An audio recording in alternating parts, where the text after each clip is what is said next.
Hello बच्चों, let's read the question. The question says a ray of light traveling in air have wavelength lambda, frequency n, velocity v and intensity I.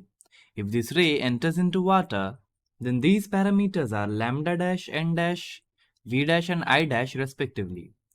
Which relation is correct from the following?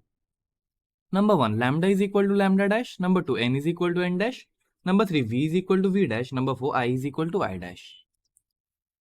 अब देखिए ये एक conceptual question है और हमें पता है कि frequency does not changes in refraction, यानी एक मीडियम से जब दूसरे मीडियम पे लाइट रे ट्रैवल करती है तो फ्रीक्वेंसी चेंज नहीं होती।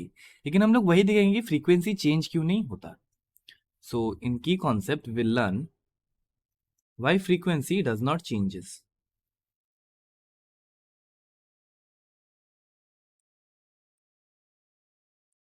When light travels from one medium to another,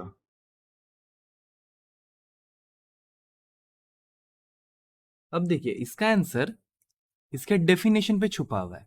so what is frequency? So we know the number of waves passing through a point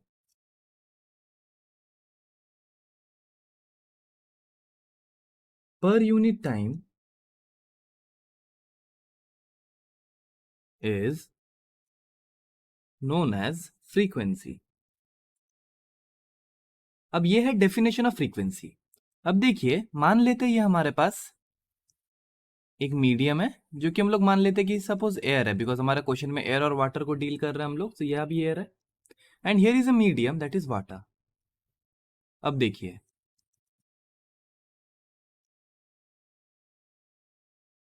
हम लोग मान लेते हैं कि ऐसे दो वेव्स ये वाटर की ओर घुस गया, so it travelled into the medium of water.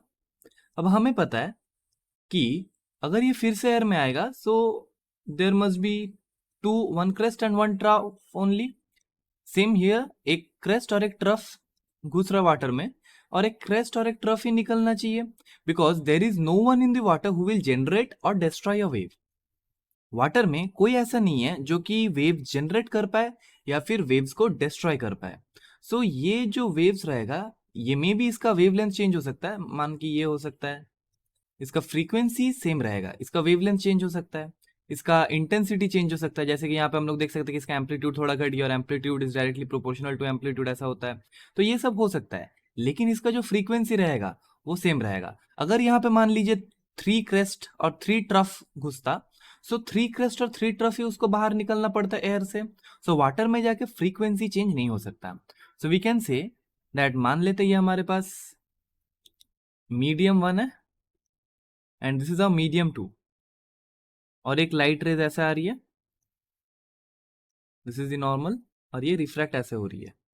सो हम लोग क्या बोलेंगे, अगर इस लाइट रेट का इंटेंसिटी आई है, फ्रीक्वेंसी एफ है और वेलोसिटी वी है, और यहाँ पे हमें और एक क्या बोला जा रहा था, फ्रीक्वेंसी, वेलोसिटी, इंटेंसिटी और एक वेवलेंथ, और वेवलेंथ लैम्डा है।